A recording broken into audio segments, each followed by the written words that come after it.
Et bonjour les amis, j'espère que vous allez bien. Aujourd'hui, on va voir comment entretenir un filtre à air sport BMC, pour exemple sur une Audi TT MK2, avec directement le kit fourni par BMC qui permet d'entretenir ces filtres à air sport tous les 10 000 ou 15 000 km à peu près.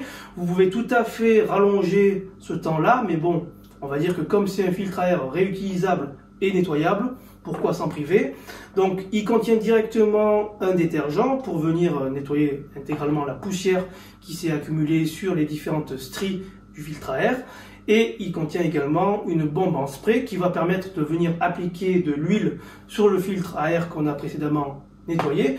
Puisque comme vous le savez, ces filtres à air sport laissent passer plus d'air, mais qui dit plus d'air dit également plus de poussière. Et si on ne vient pas regresser correctement le filtre à air, il risque d'aspirer de la poussière et d'endommager votre moteur. Commençons du coup par l'étape la plus simple qui va consister à venir retirer le filtre à air sport de la boîte à air de l'Audi TT pour l'exemple.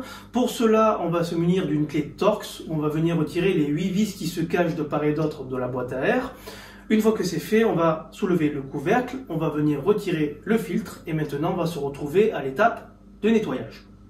Alors nous voici maintenant à l'étape de nettoyage. Si vous avez un filtre qui est relativement sale, ce qui n'est pas le cas ici, vous pouvez utiliser une petite bombe d'air sec qu'on retrouve notamment dans les magasins informatiques, je dis ça, je dis rien, pour venir enlever en fait le surplus de poussière, de feuilles qui se sont accumulées au fil des kilomètres.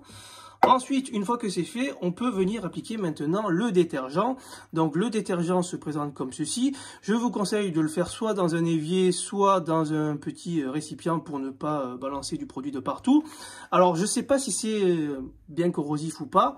De préférence, il vaut mieux toujours mettre des gants de protection.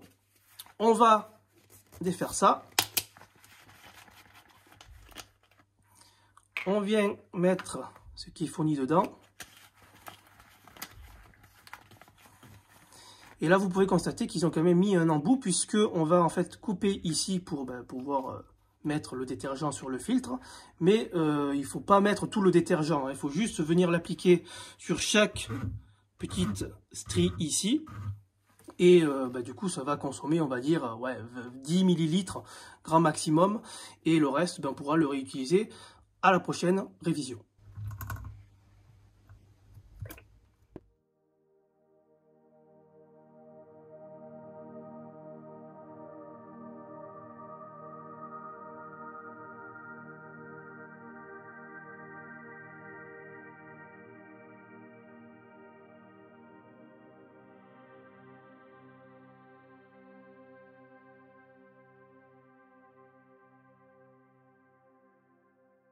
Une fois que vous avez appliqué le détergent sur l'ensemble du filtre, alors oui, je me suis un petit peu trompé sur les quantités annoncées au début, puisque j'ai passé tout simplement la moitié du tube pour être sûr en fait de bien imbiber l'ensemble du filtre.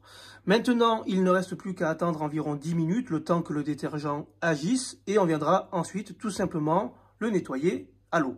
Maintenant que les 10 minutes sont passées, il ne nous reste plus qu'à laver avec de l'eau le filtre. Vous pouvez constater que ça a bien traversé.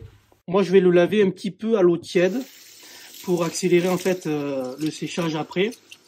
Mais vous pouvez le laver tout à fait à l'eau froide, hein, c'est pas un problème.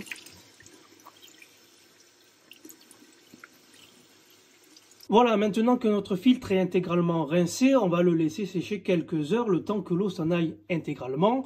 Je vous déconseille d'utiliser un décapeur thermique ou un compresseur pour accélérer le séchage, puisque, encore une fois, vous risquez d'endommager le filtre. Vous pouvez tout à fait utiliser la bombe d'air sec qu'on a vue en première partie de la vidéo pour aller déloger l'eau qui est accumulée ici, ou le rapprocher d'un radiateur pour accélérer le séchage, puisque en ce moment, les températures sont assez aléatoires. Mais pas plus que ça. Et enfin, je vais vous déconseiller d'appliquer la dernière étape qui consiste à appliquer l'huile sur le filtre à air, puisque si il n'est pas sec, l'eau et l'huile, comme vous le savez, ne vont pas se mélanger. On se retrouve enfin pour la dernière étape qui va consister à remettre de l'huile sur le filtre à air pour éviter que les poussières et autres éléments rentrent. Donc, une fois qu'il est bien sec, je viens le faire comme ceci et je viens vaporiser. Une fois graissé, voilà ce que ça donne. Donc il faut trouver encore une fois le compromis entre en mettre trop et pas assez, puisque si vous en mettez trop, vous risquez à terme d'encrasser votre admission d'air. Si vous en mettez pas assez, des micro-poussières risquent de rentrer dans votre moteur et de l'endommager. Une fois que vous avez fait tout ça, vous pouvez remonter en lieu et place votre filtre à air BMC Sport dans votre boîte à air. Vous passez un petit coup d'aspirateur si votre boîte à air est sale et c'est terminé. Voilà, si cette vidéo vous a plu, n'hésitez pas comme toujours à la liker, la partager, à vous abonner à la chaîne YouTube si ce n'est pas encore fait. Sur ce, je vous laisse, prenez soin de vous et à bientôt.